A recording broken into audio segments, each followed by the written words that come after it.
Good morning everyone. Welcome to the Odiswat IS Academy. So we are trying to cover current affairs in the form of MCQs for helping you in the upcoming exam of UPSC Prelims 2020. So today we will discuss the MCQs of 24th April. But before that, you can download these PPTs from the link given in the description box below. Also do take a pause when you see question on the screen, answer it first and then see the explanation part. And try to get at least 7 questions correct out of 10. So work hard, be consistent, regularly watch our videos, enhance your knowledge. So let's begin our today's MCQ. So question number 1 is with reference to new FDI policy, that is Foreign Direct Investment Policy. Statement first, an entity of a country sharing land borders with India before investment has to take prior permission from the relevant government department. Second, the new FDI policy aimed at curbing opportunistic takeovers will apply retrospectively. So statement first is correct, but second is incorrect, so option will be A, that is 1 only. So the new FDI policy is aimed to curb opportunistic takeovers of Indian companies, and for that government has made approval mandatory for FDI from neighboring countries, especially to restrict Chinese investment. So an entity of a country which shares land border with India can now invest only under the government rules. So the countries with which India shares land border include Pakistan, Afghanistan, China, Nepal, Bhutan, Bangladesh and Myanmar. So investors from these countries need to take government rules, whereas investors from other countries have to inform only RBI rather than taking prior permission. But statement second is incorrect because this new policy will cover any future investment since the release of the notification, and it is not in retrospective manner, meaning this policy is not applied on the investment or investors before the release date of this notification. Now one question for you is that these are the countries which shares land border with India. You have to mention those countries which shares maritime border with India. Now let's move on to the next question. Now question number 2 is with reference to International Monetary and Financial Committee. First, IMF-FC is an annual ministerial level committee of the IMF. Second, the committee advises the IMF on the direction of its work and concerns affecting the world or global economy. So here statement first is incorrect, second is correct, so option will be D, that is second only. So statement first is incorrect because International Monetary and Financial Committee meets twice a year during October and April, not annually. And the second thing we have already discussed, and it also discusses the management of the international monetary and financial system, and it includes 24 members. And presently, India is also one of its members.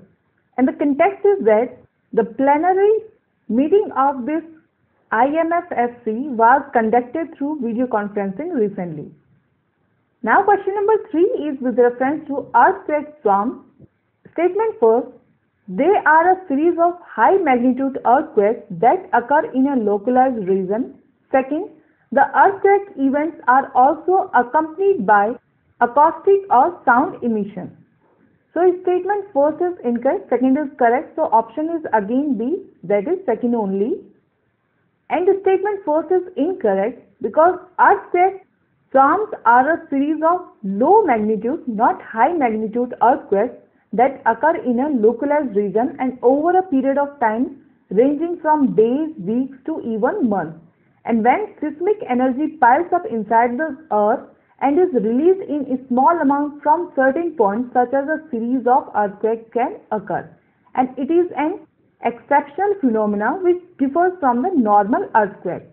And its occurrence can be explained by immediate influence of magma and groundwater, peculiar inhomogeneity of crustal structures, etc. And sometimes these rumbles of the earth are also accompanied by acoustic or sound emissions. Now question number 4 is with reference to World Heritage Day. First, it is aimed to increase awareness about the importance of protecting culture and diversity. Second, the day has been approved by UNESCO. So here statement first and second both are correct, so option will be C. So World Heritage Day is also known as International Day for Monuments and Sites, and it is celebrated every year on 18th April. And it aims to promote cultural heritage, raise awareness about its diversity, etc. And the theme of this year is shared culture, shared heritage and shared responsibility. And India presently has 38 World Heritage Sites, which include 30 cultural sites, 7 natural sites and 1 mixed heritage site. You are also supposed to name this site, which is mixed heritage site and the only site in India. Now question number 5 is, which of the following has become the first state to geotag its community kitchens? So the correct answer is Uttar Pradesh. So option will be B.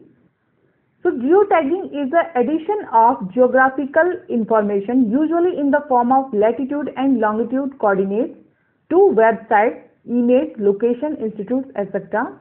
And now Uttar Pradesh or UP has become the first Indian state to geotag community kitchens, and this application has been developed by the Remote Sensing Application Center to learn about the location of the community kitchen. And this move will facilitate in accessing the location of community kitchens and shelter homes across the state. Now question number 6 is, recently the government has planned to use color coded to map coronavirus affected areas. So consider the following statement. First, green color is used that there is no case of coronavirus. Second, orange color is used for the area where there are less than 15 cases of COVID-19. Third, red color is used for the areas which had more than 15 cases. And fourth, blue color will be used where there has been no increase in the number of positive cases. So statement 4 is incorrect. So if we eliminate 4, we get the answer option C. And statement 4 is incorrect because not the blue color is the orange color, which is used as an earn mark for those districts where there are less than 15 cases of COVID-19 and there has been no increase in the number of positive cases. And also limited activities like opening of few public modes of transportation, harvesting of farm products will be allowed for orange coded areas, whereas if the area is red coded, then complete lockdown will be followed and there will be no activity there.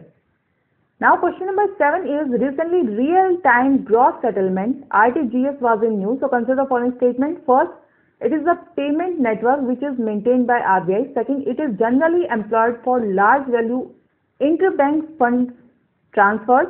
Third, once completed, real-time gross settlement payments are final and irrevocable.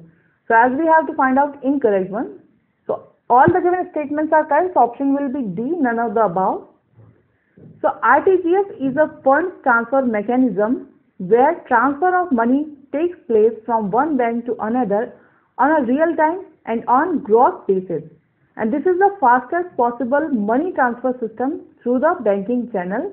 And the settlement in real time means payment transaction is not subject to any waiting period, meaning the transactions are settled as soon as they are processed, whereas gross settlement means the transaction is settled on one-to-one basis without bunching with any other transaction, and the fee for RTGS vary from bank to bank. So it is not a free service. Now question number 8 is, recently the term telemedicine was in news. So consider the following statement. First, it refers to the practice of caring for patients remotely. Second, physician and patients can share information in real time from one computer screen to another. So both the given statements are correct here. So option will be C. So a tool that makes healthcare more accessible, cost effective and that increases patient engagement is known as telemedicine, and using this telemedicine software, patients can see a doctor for diagnosis and treatment without having to wait for an appointment, and in this way patient can consult a physician at the comfort of their home. Now question number 9 is, Matterhorn mountain recently news is mountain of which of the following? So it is the mountain of Alps, so option will be A, and recently it was in news because the Indian flag was projected on this mountain in Switzerland in hope and strength to all Indians in light of the current coronavirus pandemic, and statement set A is correct because this mountain, which is Matterhorn and the mountain of Alps, is also a main watershed and border between Switzerland and Italy. And not only Indian flag, many flags of different countries have been displayed by Swiss light artist Gary Hofstetter on this mountain. Now question number 10 is, recently North Macedonia was in news, so with which of the following it shares border? So the correct answer is, it shares border with Albania. So here is the map is given, and North Macedonia shares border with Greece, Bulgaria, Kosovo, Serbia and Albania. Also it has border with Adriatic Sea as well. So that's all in our today's MCQs. Hope you guys are liking the lecture. Now you can see the topics which we have covered today. If you have any kind of doubt, you can revisit the video. Also remember, you have to answer 2 questions which we have asked in the starting of the video. So please subscribe our channel and press the bell icon to get the latest update of the videos. Also, if you want to contact us, you can contact through the given details. We are always there to help you and to solve your genuine queries. And if you want any information regarding UPPSC examination and its test series 2020, you can approach us. So stay safe, stay healthy, have a nice